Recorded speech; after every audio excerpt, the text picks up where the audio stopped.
Hey everybody, and welcome back to the Human Nature Podcast. I'm Jamie Clements. I'm Louis Blake.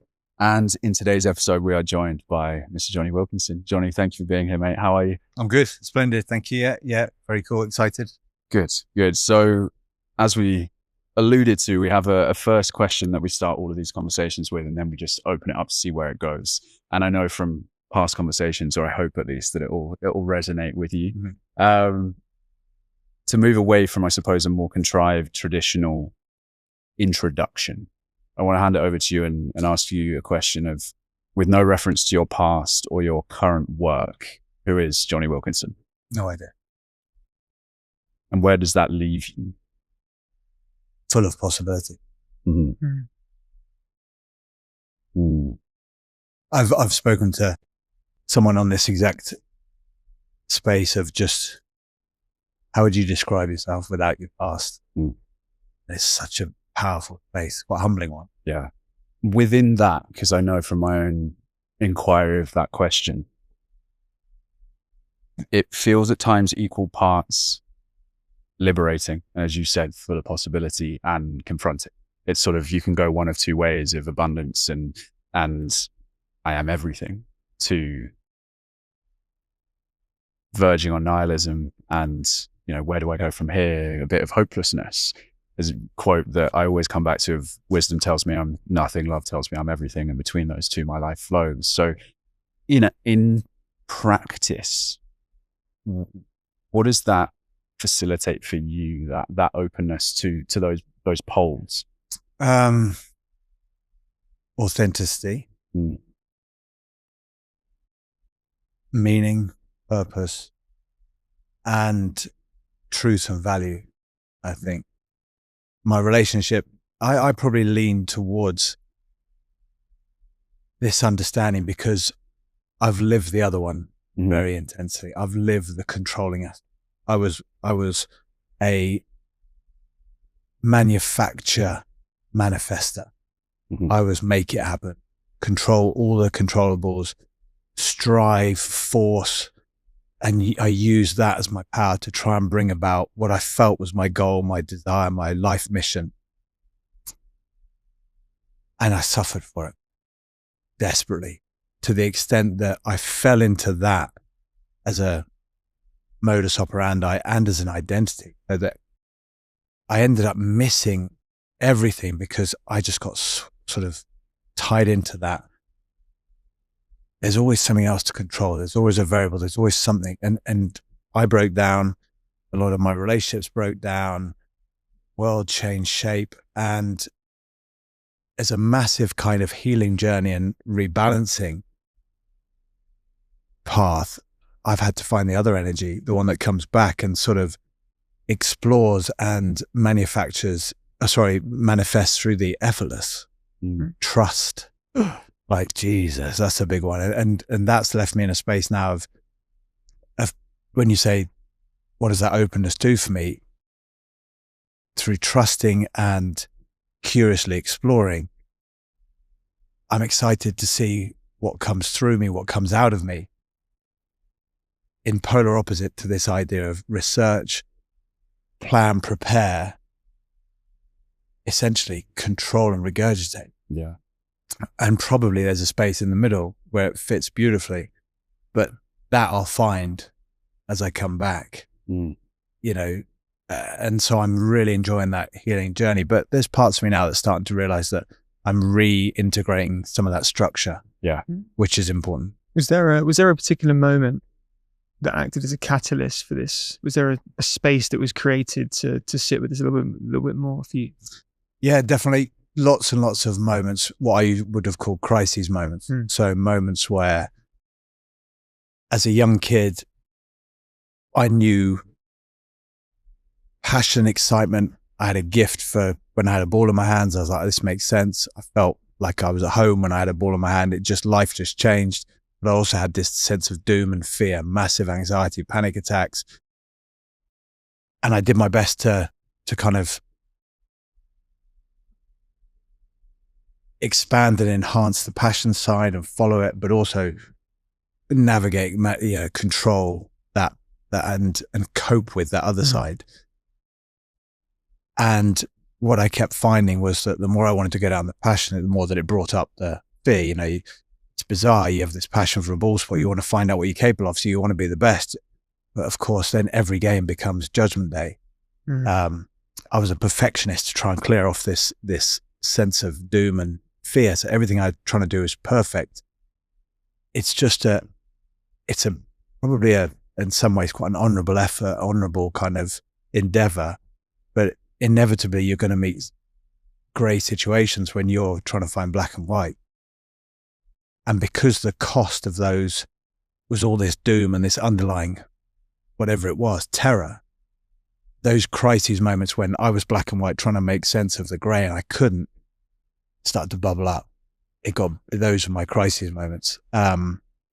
Facing those constant senses of suffering and despair and then depression mixed with this other one on the other side, which was this excitement and passion, which then you go after something, you get to that goal. I had both, but both were the same thing. I can no longer live like this. Something has to change. And then you get everything you want. You're like, well, there's nothing there either. What do you do? And both of those allow that space. Another one that triggered it was being injured in the rugby. It was a sense of identity loss where you want to do this, but you can't. And you sit there and all your worth's gone. And then you start to find out you might not play again. And you ask yourself, well, have I made the most of what I had? And you're like, shit, no way. But what is making the most of what you've got? And this became a big question for me as well, because I'm looking at the end of my life thinking, I'm going to get asked this question. I mean, the end of my life could be now, could be tomorrow.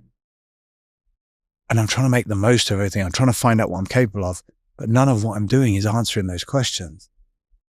And this became my purpose, understanding that when I played rugby, I wanted to master rugby. But rugby was a tool because deep down I wanted to master me. And rugby was helping me by saying, I want to master the ball and I want to master everything, realizing you can't do that unless you start to master you. How can you master what your body does if you don't master what your mind does? How can you master what your mind does if you don't master what your emotions are happening? How can you do that without delving deeper into the spiritual side? So I feel like it's all been a plan. But at times I've sat in the way of it. And now I've kind of had to realize that there's a direction that I'm happy to surrender to and see what I'm supposed to become. But sitting with a lot of those moments in the crises, which keeps coming back. There's still tons of work to do there. But in these other realizations, when you find yourself trying to get something and you get it, and then there's that realization that, oh, be careful. It's a trap, you know, because you keep doing that and you get to the end of life thinking that, you know, difference is it actually going to make to everyday survival living? Yes, but what's the purpose? I need to connect. I want to connect to myself before everything, because I want to connect to everyone else. I want to connect to my gift, to who I am. And now this journey I've been going on has been, like I said, an honorable endeavor according to what I learned as a child. And this is what I think's right. But it never got me any closer to myself. Not one step. Winning everything, no. But the suffering and sitting in that has. It's almost a first part of our life constructing this ego, this vision of ourselves, which becomes very rigid. And anything that happens that pulls us away from that view of ourselves is traumatic. And it sounds like the second part of life becomes actually letting go of that version of ourselves, that vision of who we are, being open to who we could become. And I loved your answer to the first question is, I don't know. Day to day, I just don't know. And from that space, you free up the possibility of flowing with whatever comes and not being rigid. I think so much suffering comes to that rigidity. It's about that acceptance piece, right? I think as well, even the question that I ask you of what does that facilitate, that openness. And actually, for me, at least, the answer to that is whatever comes up. It's the acceptance of actually, if I am open in that way, what that then facilitates is that I am totally at peace with whatever outcome does arise. And usually from that place of acceptance, we are able to tune in more closely to the outcomes that we actually desire. And it's that freedom and that flow and that alignment that then starts to show up in the ways that we seek to. I think it's fascinating, you know, obviously from the outside looking in for a lot of people at your rugby career, people are going, you've achieved a lot of the things that anyone playing the sport would want to achieve, right?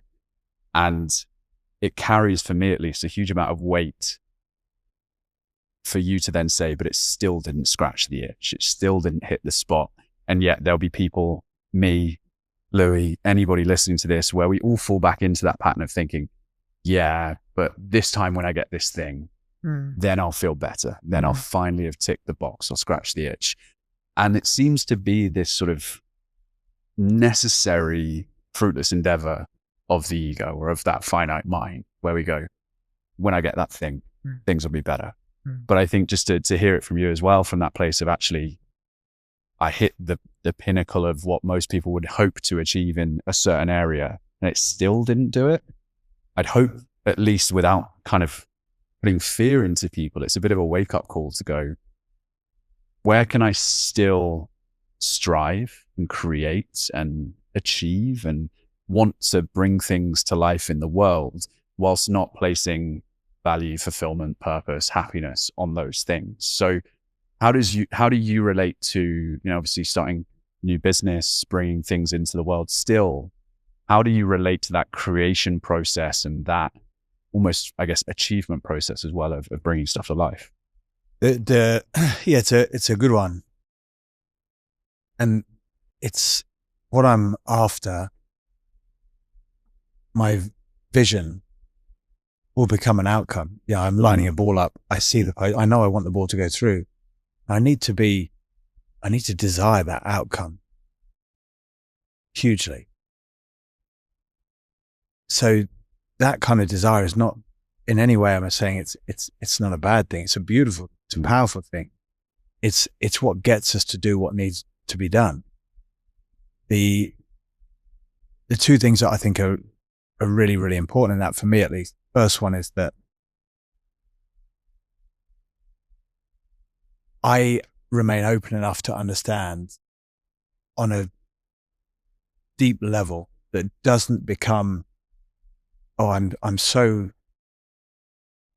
grounded in this perspective that, it's not going to bring me what I want and it's not about it, whatever, that I'm now not actually bothered. Because what sort of life is that if you don't care, you don't meet someone? And this desire to connect is important. And I have to have an idea to a degree of what that connection might look like, what my vision for it is, so to give me direction. And the more I can have of that, the more clear is the message I'm asking for, the more intense my intention. But the just slight curiosity and understanding that it's never about what I think it's about, but it needs to be really close. So I want that World Cup. And all I'm thinking about as a kid is, if I get this World Cup, it'll mean this. And it has to a degree, to get me to go, because that's why I'm in it for. Some of you can't tell me as a kid, you want to win the World Cup. Why? Because of this. And it's like, yeah, but you can't have that as a reason. It has to be a different reason. Well, whatever I come up with is not going to be as strong. So it means what it means to me at that time.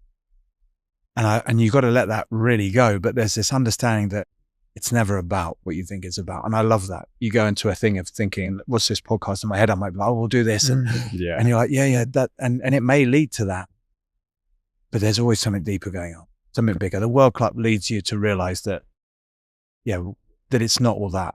The World Cup is still playing a damn role in everything I do. It's just not what I thought it was.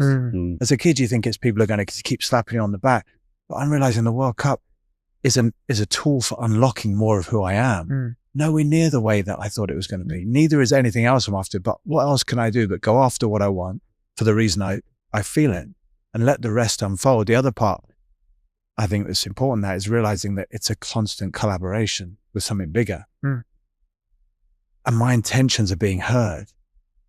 And the moment that I decide they're not and have this kind of sense of, what's the point or whatever, is the moment that I create something else. But to have this trust that this is part of the path.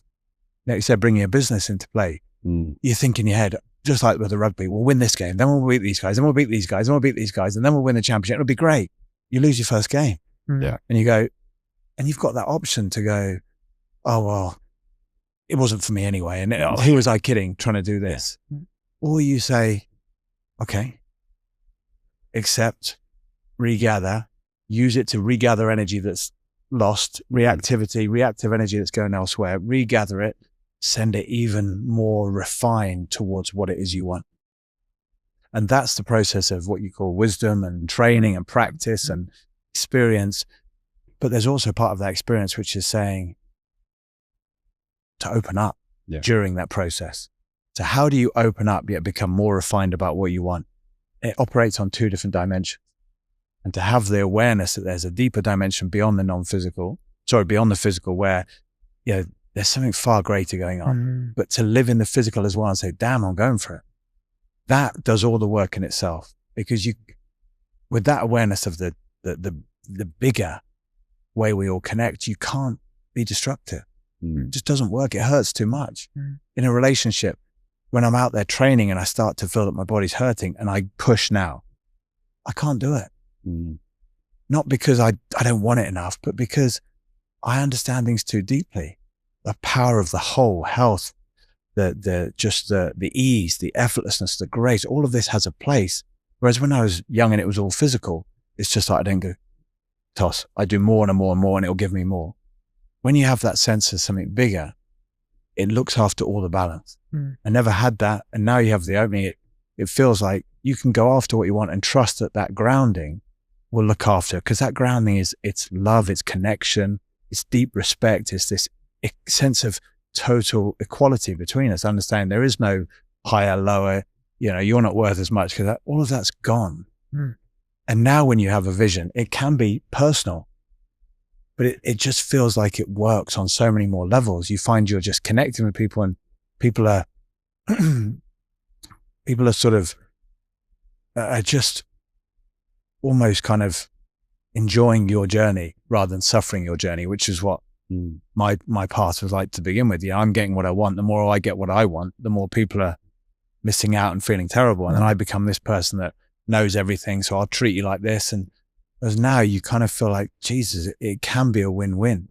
But there are times where it's not going to look like what you think it should. And that's where this curiosity brings you back to the big picture, regathers your energy and says, here we go again. And that is a process of opening and then refining and opening and refining. That's what flow looks like. And that's what feels like a journey that pays you back instantaneously, as opposed to this one which is suffer. I'm going to get mine when we get to the end, which, as I found out, you do get yours in the end. It's just you get the pain and the breakdown.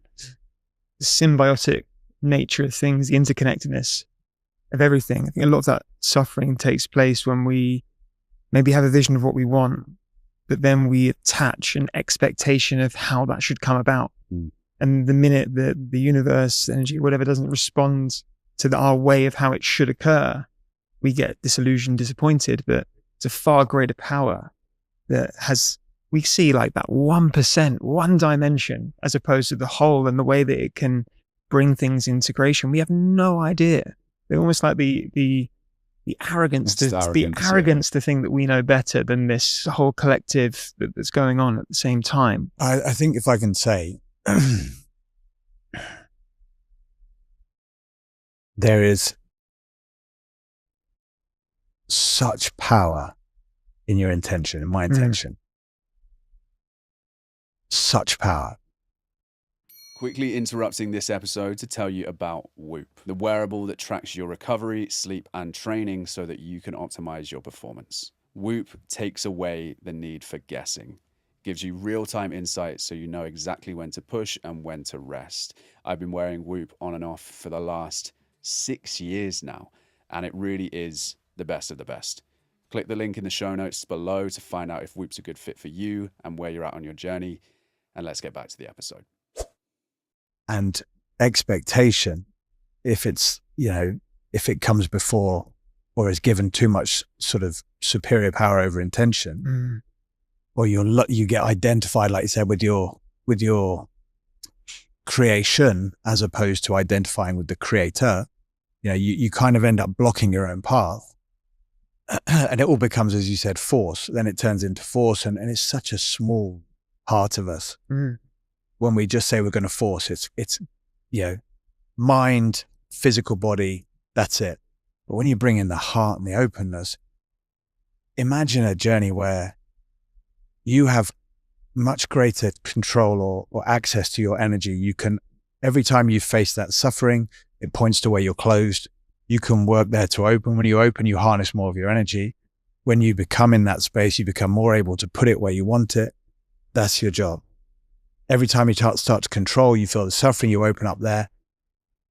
If you are fully present with all your energy on what you want, entrained upon what you want, you're unstoppable. And if you just live your life bringing that energy and using your suffering to harness more of it and to understand how to put it more on what you want, what a life that is. Self-discovery, opening, excitement, desire, passion, following, revelation, challenge, opening, discovery. It's expansion with all that, also with direction. But what more do you want in life? What more is there in life? The problem with me a little bit also was when I was playing, my intention was leading me to my practice. You know, you need to do the practice. It was leading me to find the most amazing coaches. And then you end up just feeling this balance of understanding that I turn up what I want, the clarity, the simplicity, you just do it, bang. But then you get this identification, which then leads to expectation. I identify with being someone that's good at this, and I'm the leader, and I'm this, and I win games. And then you start having issues with the clarity and simplicity goes.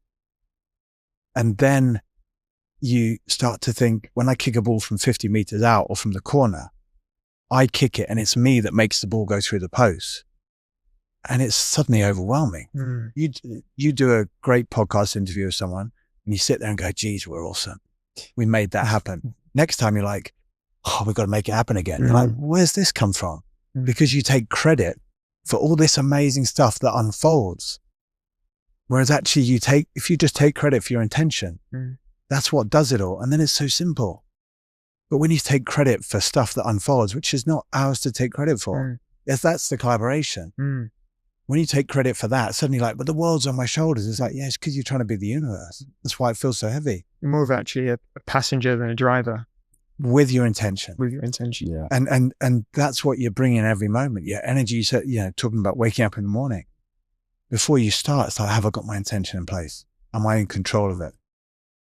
Or am I feeling that sense of weight and all this? Because to bring it back to, I was talking about this earlier with people I work with in the skill space, these skills can be quite tricky until you reveal the simplicity. And the simplicity, whenever it's revealed, you see people who are kind of so overwhelmed, it's so difficult, and I'm not sure if it's going to do this or this. And then they find the simplicity of that intention. They go, simplicity. It's all in me. I don't need to control this. Just this. The simplicity of that is to say, oh my gosh. But sometimes that's challenging. You've got to control this when you're triggered. Then you go, okay, well, there is work to do, but the simplicity of just realizing, what do I do? Turn up, be present. Yeah, but what? Not your job. Not your job. And then you're like, oh, what? So I do my bit. Yeah. But when we step out of our lane, we get off, we get burnt a bit. Surrender, right? Yeah. Know that Surrender. balance. Bring mine, surrender the rest. Just bring me, surrender the rest. You spoke about energy before we started the podcast, and this is a concept. Jamie and I, our intention around this podcast is to really try and simplify, demystify a lot of these concepts. Energy is something that people hear a lot. We speak about energy. And it's something that I think difficult for people to really understand as a concept. How do you think about energy? I think about, for me, I use energy as a reference for who I am. I still don't like it because energy has connotations and kind of definitions attached to it naturally. You think of energy, what do you think of? You think of something. So it's still not there, but I think of an energy state. When you say, who am I? I say, I've got no idea. If you then go, well, we'll come and play the game. I'm like, okay, I feel like I'm an energy state. I have no idea what that looks like or anything, but what I used to be was I'm a physical body. I'm my thoughts and my feelings. So therefore all that's going on in here, that's got me in it. What's going on, what I can do with this, that's got me in it. Whereas now if I have a thought or a feeling, I immediately get pointed towards what energy must I be in for that to have been cooked out of it? Mm-hmm. Whereas I used to just go straight to the thought, before a game, it's classic, before a game in rugby, before a meeting, before an exam, before you're about to go meet someone, you have that kind of energy shifts a bit and a thought comes up. Shit, what if it doesn't go well? What if this, what if that? And immediately I'm in the change room before a game going, I'll go and talk to my scrum half. Yeah, just make sure you're there for me on that. And my other defender, I need you there because if he does that and what if that, and suddenly you're like, right, what would have been simpler would be to say, what sort of energy state must I be in to be having these thoughts? Let me just see if these thoughts are true by shifting my energy state and seeing if they're still alive in me. You go and do something, classic being, breathing, maybe more being, you go and do something that you're slightly passionate about. You use all those kind of opportunities. You manage to shift your energy state. And even for the briefest glimpse, you're not having those thoughts anymore. Interesting. They're not true. Why waste your time trying to solve problems which are not true? Shift your energy and then see. And of course, what everyone does is say, well, when I'm on the pitch, I'm fine. When I start the preparation, I'm fine. That's an energy shift. When the whistle goes, you surrender. The most powerful energy shifter there is, surrender. When the whistle goes, you realize none of this stuff matters, what I'm trying to work out in my mind. So you just surrender. And then you start thinking differently. On the pitch, I'm fine. And you realize, geez, what if I stopped having to need a whistle to do that for me? And I became my own whistle. What if I gave myself the ability to play with that energy? That energy, there is no, there's another way of saying who we are as the energy state. There is no limit to who we can be. That's where our potential is. Yet, once we lock that in, our potential's tiny in the boundaries of what that energy state produces, thoughts and feelings. So we operate between these two channels because we don't access the energy of surrender, of curiosity, of peace, of vulnerability, of the courage to that. And then when you do that, you sort of go, blah, it's all operating deeper than this physical business. So my life, I want to explore that energy. I want to find tools to reveal more of it, to learn how to shift it according to my intentions, to know which voice to listen to tune in between the voice which is trying to reinforce itself. Here's an energy state. If I listen to the voice of the energy stays. I'm engaging with it. I'm kind of validating it. What can I do to just explore? The number of solutions to any situation is infinite. I can be whoever the hell I want to be. And that's what's happening with desire. If I have a desire with this podcast to do something and we start, I find the energy state, I find who I need to be to connect. It's like, it's so much different to that forceful one that says, this is who I am. I've got to get it right. Even when you get it right, you kind of go, ugh, what's that done? But even when you get it not quite right by exploring the energy, you come away still feeling like, wow, something's possible. Yeah. And you mentioned there, this kind of notion of tools. And I think one thing that I find fascinating in my own journey is that the acceptance and realization of a lot of the things we've talked about in terms of surrender, in terms of sort of that sinking into being rather than doing and thinking, and that content of experience, that's all well and good, I think, is what I often think to myself. Okay, it's great, but I'll get pissed off at someone on the road. I'll, lose my temper on something. I won't be in the right energy state for how I want to show up in the world all of the time. And I think that's where we have to form this partnership with whether we want to call it ego or mind or whatever it is. Through your journey, what have been some of the tools that have facilitated bringing more of that into how you show up in the world in terms of that connection to that energy state that you're looking for? It's a difficult one because when I was younger, it's never, quite what we think. When we look back, we always think, oh, I wish I was younger because it was so. But when you get there, you're like, actually, it's full of all its issues. But there was a simplicity towards that youthful side of just, there's so much openness because you're so young, you haven't got it figured out. and all that intention's firing through because there's so much to get after, and that a lot of that tool balancing side wasn't really necessary. Yeah. It kind of looked after itself. So I ended up sort of spending evenings, you might watch blooming TV or go and do stuff, but you tend to follow your passion, which is quite exciting. You know, you can't do stuff because it feels good, it feels right.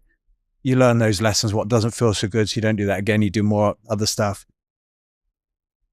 It's become more valuable to me in the journey, middle of career afterwards into where I am now, where you notice where you have to play a bigger role in coming back and finding that balance, because this is a key time now. You have that freedom and it looks after itself because it's quite unconscious, but you want it conscious now. So you have to play that role. And for me, it's been a healing journey, where I've been really aware of the difference between distraction and, to a degree, almost numbing, coping with taking full agency in that journey. And there's a real subtle difference, because you can be like,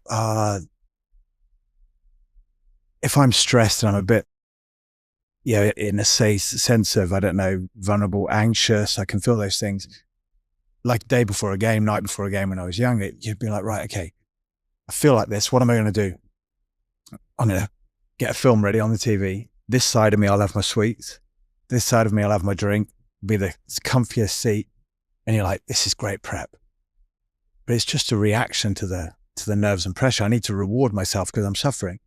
So I'll give myself, whereas there's still that now, the ability to drop into that, to sort of, to cope and get by. But I feel it.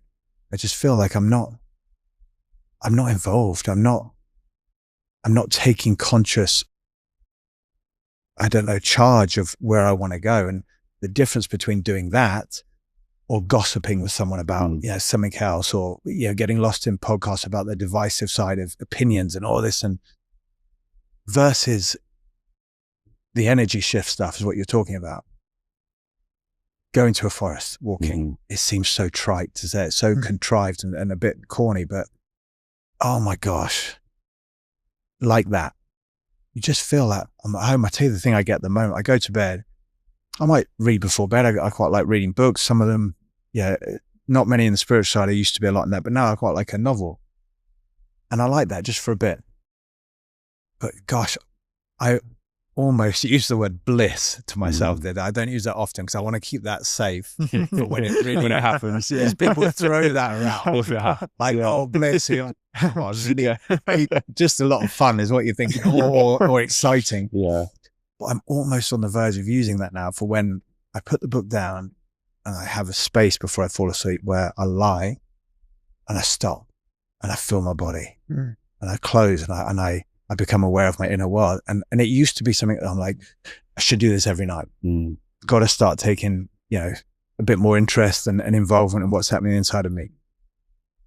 But now I do it and I go, oh, and I can't wait. But there's no experience when you're doing it to be like, this is nice. There isn't that. It's not that experience. But I look forward to it. I long for it. And when I wake up in the morning and I'm about to kick off my day, I stop and go, let me have this moment. I'm like, what's happening to me? I walk in the forest and I'm going, I just want to walk by trees. And I want to walk. And a thought comes up and I'm like, And instead of gauging with a thought, I'm like, no. I can feel it's in the way. It's no longer, thoughts are just these things and you've got to do your best and you've got to try. And I'm like, no, I can feel it immediately. My desire for peace and the inner stillness far outweighs any of the business if I want to get somewhere.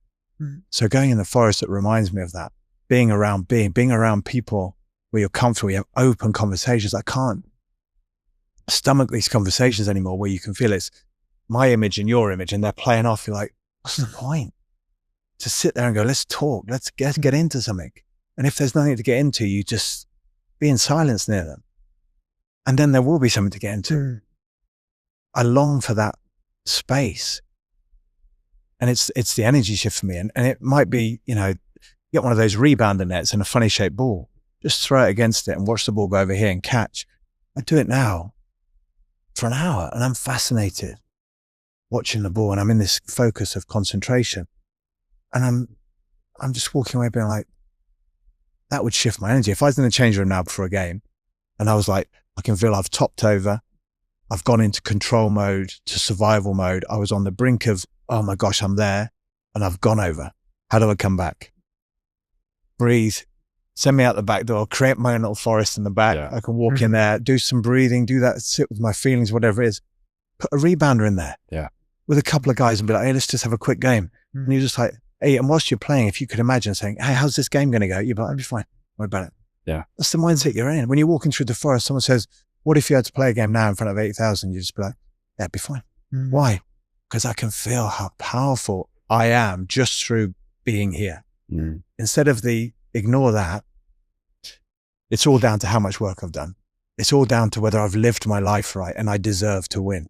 It's all down to whether or not, the ball rolls my way or whether I suffered enough. It's just like, oh my gosh, but I had to play that game to understand where I am now.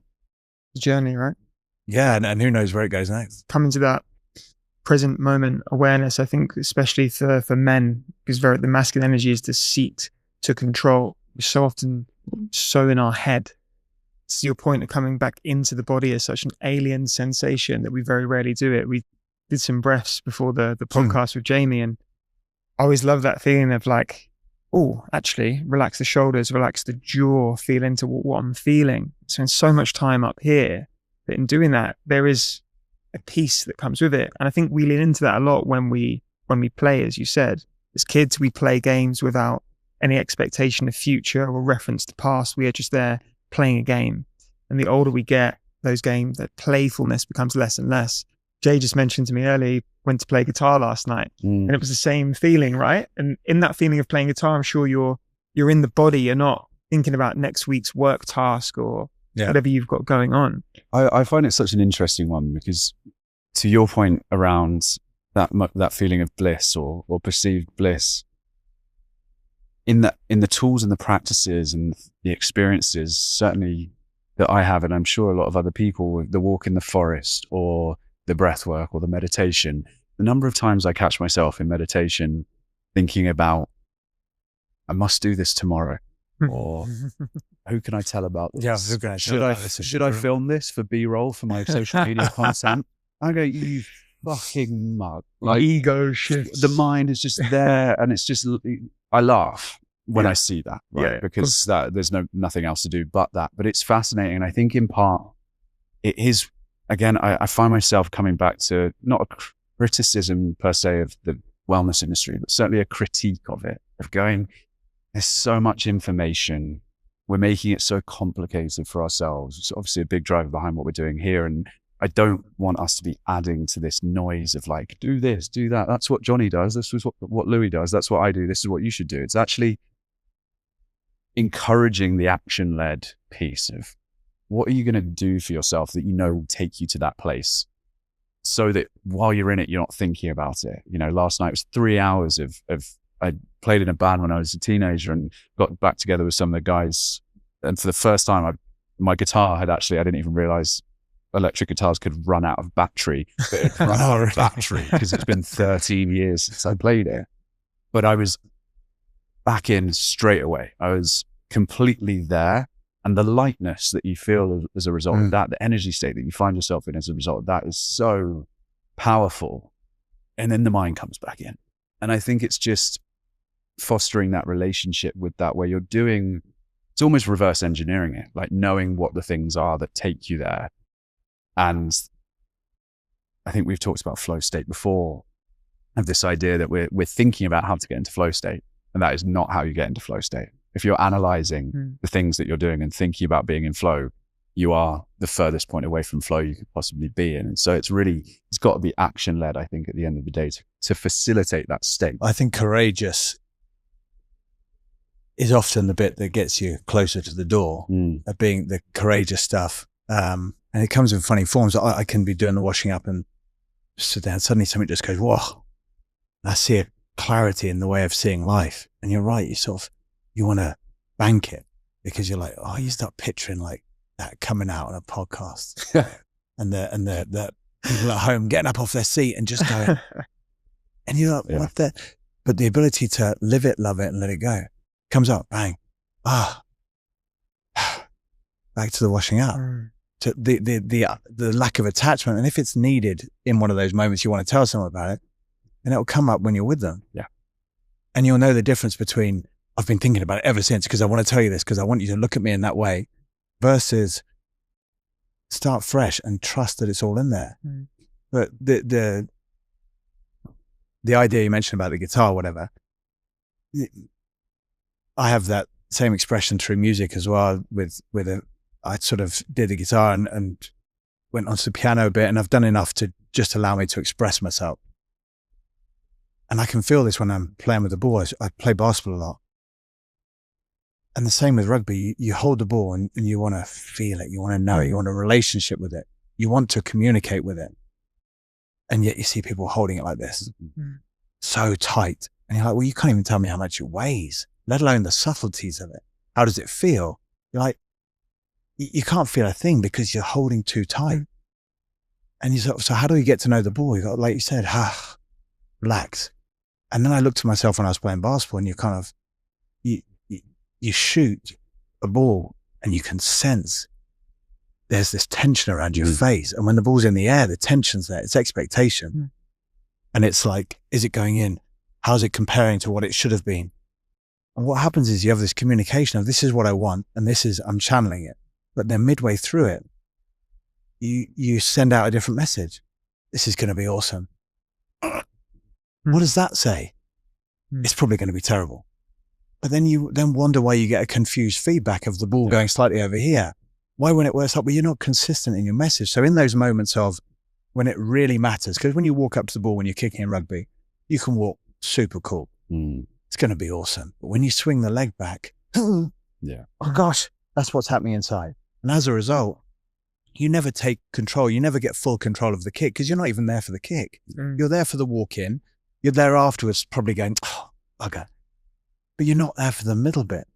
So what does it take to be able to stay in that space and be true to what you want when it counts the most? It's all very well doing the prep or whatever. But already most people are on the way in. Just before they kick it, they're already setting up their excuse. But the power of that is like shooting. You watch someone like, I watch Michael Jordan. I make up stories about what these people are feeling because I want to emulate it. So I make up what they're feeling. I have no idea what he's feeling. I watched a couple of videos and he's shooting a ball, and when he shoots. And then after he shoots, his arms just go. And he's looking at the ball, but it's not a look of with that needy eyes that are going. It's like he's still thinking it's going in. He's still visualizing, even after, normally when you kick a rugby ball, you can sense by the feel if it's not quite right. When it doesn't feel right, you watch people kick, oh, look, shit, not sure. Now, to have the ability to hit, and no matter what the feeling is, to stay in that space of, I'm still channeling what I want. I'm still going to be how I want. Oh my gosh, so quickly that brings you to the door of flow state. You can't choose flow state. But my gosh, and now sometimes too much of that, you can't just shoot and go, So there is intention in there, which is driving the masculine side of like, this is what I want, I'm going after it. But when you have that lack of expectation, which is the tilt over the balance, you're so close. And now you can hit one, you can hit another one. And as soon as the mind comes in and goes, I'm awesome. Wait till I tell people about this. The next one, ding, is off. So how do you maintain it? That's a beautiful journey to explore. You're in and you're going, I know I can feel it going, this is so cool. I want to react to this so cool, but part of you just stays trance-like. And the so cool adds energy to the trance, and you're still inevitable. And you're just in that energy, and you realize you can't take it and show it because to grab that energy, you've come out of that energy. You have no choice. You do it for you only. And who it's for, it will appear. You cannot do it for someone else without it being for you. And that's with the flow state. It's kind of, there comes a time it can't be about someone else. You want flow state, it's about you. And letting go of the expectation, finding that balance of strong, grounded, immovable, but with loose and free. It's the paradox, but it exists in all of the best sportsmen. Watch them. Federer in tennis, strong, planted, can't move him, but you see there's this grace. And then you look at Jordan, it's like the movement so fast, so decisive. And yet there's this effortless elegance. You're like, yeah, that's not mind-led. Yeah.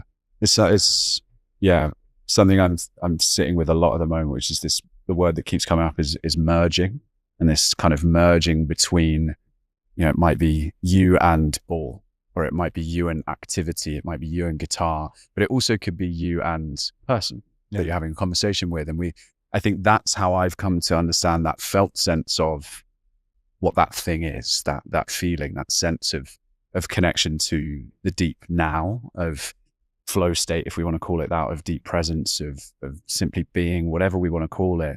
That seems to be the binding thing, is actually that there's none of that restricted, constricted, kind of blinkered energy. It's very much, you're just completely connected to whatever it is that you're with in that. Yeah. And I think that it's hard to put into words, but when you feel it, you know it. And I think everybody knows that, right? And I think it has to be grounded in love for what you're doing. There has to be something beyond the strategic element of, okay, I'm playing this basketball because I want it to get me here. But I think the power of that flow state requires that loving side in order to love what's here now way more than what you would like in the future. It has to be that way around. Because if it's, I love so much more what I want this to be in the future than what it is now, you can't be present. And that's what I mean with the basketball thing, is that you shoot and miss. You got to love that experience more than the desire for it to go away so that you can get the next one in. And that's, for me, is about the presence of it, is that once I lost that sense of, it doesn't have to be a love of, I love this, but you know it when you're there, why you're there. And that's that feeling of expression and gift and loving a person so you can have a conversation that can be all it can be. But without that love, you know what it is. It's strategic transaction. Even if you're like, I really like you, and it's like, but it's still like, yeah, but only conditionally. And I think that's the power of the surrender, is to say, I'm here for this above everything. And then secondary is, this is what I want. But if you lead in with, this is what I want, you're not paying homage enough to where you are now. And this is the building blocks of what's to come. And if you're going to say, look, I'm going to build out of this, but that's not what you've got here. You've got to love this enough to say, if I shoot this ball and it misses, I'm so okay with it. So I play a game when I'm playing the basketball. I say, right, I've got 10 left. I do this with the kickers as well. It's like, we're going to hit 10. Now, with the kicking, it's like, you're not looking. Not forcing you not to look, but you're going to so much enjoy this experience and be so keen to embrace it. You've got 10. You're not even going to see where they go. Before the end of the session, it's a real challenge because everyone likes to finish with that guarantee. But you realize that same as basketball is like, I'm going to shoot 10.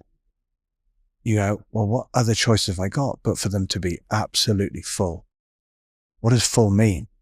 Like you said, that full communication, the full expression. And you realize the difference between shooting and still being, is it going in? It's not full engagement. It's a disconnect versus that sense of, I'm all in. All in can't have the outcome. Have you found that easier in things that you've taken up later in life than things you took up as a child? Because how I think about this is, the things that I did as a kid, where there was so much identity and self-worth built into it, football, boxing, the sports that I did when I was a kid, I had to be good. If I went, even now, if I go to boxing, I spar and I have a bad session, all my self-worth is wrapped up in it. But the sports that I've taken up later, like jiu-jitsu, Jamie and I just got really into recently, I got tapped about 40 times the other night and it didn't matter because I just wanted to be there and I loved having fun. So I don't know if you found this after rugby. You've said piano, guitar. When you take up these things, you find it easier for those things to not have the attachment to being good at it or having the outcome that you want, or even basketball, because that's been something you've taken up later. I think it's maybe to do with me, what I'm trying to get out of it. And competition's an interesting one in that, when you're competing. And that's probably what sets the scene a bit more. And that's been the biggest challenge, and that's why it's such a powerful thing to set yourself competition, to go into competition is quite healthy, to challenge where you are with it. And I think it's also one of those things that can accelerate the improvement, but can also accelerate the disconnect as well. And so I actually found my kicking and passing and whatever in rugby has been absolutely reinvigorated by. So when I go to work with other players, I'll often put myself on the spot in front of them because I want to give myself that little bit. Go on then, put your identity on the line. Yeah. You do it Still now. got it. Yeah. You do it now. And and it's brilliant because I put one down on the corner and go, because I'm genuinely looking and I'm thinking, right, I can see what you're doing. I'm trying to explain it, but I'm like, look, I'm going to try and embody this. See if you can feel it from this. And you're like, ooh. And you run up. And as you're running up, you're faced with that same thing. As you get to the moment, the energy builds because you're like, do or die. And you go, no. And you hit. And there has to be this case of saying, I want it so bad, but I don't care also. And they're not caring is the bit where it says, I'm going full in. And that's how much I want this, is I'm willing to go full in. Yeah. That's the difference. The other one was, I want this so bad, I'm willing to control my talent. You're like, that's a big sacrifice. Whereas now you're saying, I want this so bad, I'm willing to go all in. And you start to play with stuff you never even knew was there. Yeah, the rigid technique is control, but a technique which is allowed to flourish and evolve and adapt to the day, to the wind, to the ball, to the pitch in minute ways is the genius in that operation. I think that for me has been big. Things like basketball, I'll go there and say, right, I need to hit 50. Initially, it's like, yeah, from whatever. And it's like, okay, it has to be 1 out of every 2. And then it's like, right, 2 out of every 3. And you get to a point where you're like, right, I've hit 20 and I've missed 5. And you're like, okay, I'm doing well. And then it creeps up and you find yourself and you start feeling, and it's too painful to hit a ball, to shoot a ball and it go in. And that wasn't me. It's horrible. And then you shoot one, you're like, and it comes off the back of the rim and comes straight back to you and misses, but you go, and I'm like doing a little celebration to the air, being like, that's the one. Yeah. And I've just missed, but I'm like, but the feeling. Yeah. Yeah. That's where you are now, to be like, look, what would it take to feel a good life rather than do a good life? And the two go together. The merging takes place, but it can't take place at the absence of the desire. Because once you no longer have that desire to really want it, you're going to get blown off the park by those that do. If I went back and went, I could still do this rugby lark, versus people out there that are like, my life depends on this. I'm going to be like, should we stop now? And they're going to be saying, well, we're just getting started, like I would have done to them. But there are some places where I want it that badly still. And I love it because it's like, well, that's what I'm supposed to be doing in my life. But I refuse to go into that space of, I want it this badly, so I'm going to hold myself back for the sake of getting it, when I know that getting it isn't the real thing, isn't what it's all about. It's like, I'm going to use that extra energy to make sure I live true. Yeah. I think that's a nice place to wrap things up. Is there one thing, and I think we've covered plenty, but maybe one thing that you'd like to leave people with as a little piece of, not necessarily advice, maybe thinking or reflection? No, do you know what? I really